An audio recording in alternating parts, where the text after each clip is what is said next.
ವೀಕ್ಷಕರಿಗೆ good news. Big boss first promo release ಆಗಿದೆ.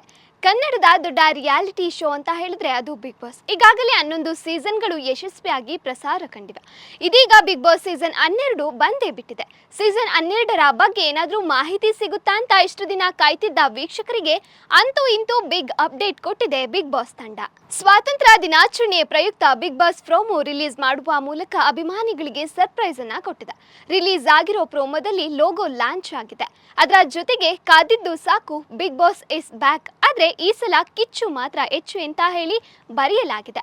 ಇನ್ನ ಬಿಗ್ ಬಾಸ್ ಸೀಸನ್ 12 ಆರಂಭ ಯಾವಾಗ ಅನ್ನೋದಕ್ಕೆ ಮುಂದಿನ ದಿನಗಳಲ್ಲಿ ಉತ್ತರ ಸಿಗಲಿದೆ. ಸದ್ಯದಲ್ಲಿ ಡೇಟ್ ಕೂಡ ಅನೌನ್ಸ್ ಆಗುತ್ತಾ ಅಂತ ಕಾದು ನೋಡಬೇಕಾಗಿದೆ. ಕಳೆದ 11 ಸೀಸನ್ ನಡೆಯುತ್ತಿರುವಾಗಲೇ ಕಿಚ್ಚ ಸುದೀಪ್ ಇದು ನಾನು ನಡೆಸಿಕೊಡುವ ಕೊನೆಯ ಸೀಸನ್ ಅಂತ ಅನೌನ್ಸ್ ಮಾಡಿದ್ರು. ಕಿಚ್ಚನ ಈ ಮಾತು ಬಿಗ್ ಬಾಸ್ ವೀಕ್ಷಕರಿಗೆ ಶಾಕ್ ಅನ್ನ ನೀಡಿತು. ಹೀಗಾಗಿ ಕಿಚ್ಚ ಇಲ್ಲದ ಬಿಗ್ ಬಾಸ್ ಅನ್ನ ನಾವು ನೋಡೋದಿಲ್ಲ ಅಂತ ಹೇಳಿ ಬಿಗ್ ಬಾಸ್ಗೆ ಕಿಚ್ಚ ಬೇಕೇ ಬೇಕು ಅಂತ ಅಭಿಮಾನಿಗಳು ಸೋಷಿಯಲ್ ಮೀಡಿಯಾದಲ್ಲಿ ಅಭಿಮಾನವನ್ನ ಶುರು ಮಾಡಿದ್ರು. ಇದರ ಮಧ್ಯದಲ್ಲಿಯೇ ಕಿಚ್ಚ ಸುದೀಪ್ ಅವರ ಮನಸ್ಸನ್ನ ವಾಹಿನಿ ಕೆಲವು ಪ್ರಯತ್ನಗಳನ್ನ ಮಾಡಿದ್ರು. ಇದಾದ ಬಳಿಕ ಬಿಗ್ ಬಾಸ್ ಸೀಸನ್ 12ಕ್ಕೂ ಕಿಚ್ಚ ಸುದೀಪ್ ಅವರೇ ನಿರೂಪಣೆ ವಹಿಸಲಿದ್ದಾರೆ. ಈ ಬಗ್ಗೆ ಖುದ್ದು ಬಿಗ್ ಬಾಸ್ ಪ್ರೆಸ್ ಮೀಟ್ ನಲ್ಲಿ ತಿಳಿಸಿದ್ರು. ಇದರ ಮಧ್ಯ ಕಿಚ್ಚ ಸುದೀಪ್ ಅವರ ಮನಸ್ಸನ್ನ ವಾಹಿನಿ ಗೆಲ್ಲುವ ಪ್ರಯತ್ನ ಮಾಡಿದ. ಇದಾದ ಬಳಿಕ ಬಿಗ್ ಬಾಸ್ ಸೀಸನ್ 12ಕ್ಕೂ ಕಿಚ್ಚ ಸುದೀಪ್ ಅವರೇ ನಿರೂಪಣೆ ವಹಿಸಿದ್ದಾರೆ.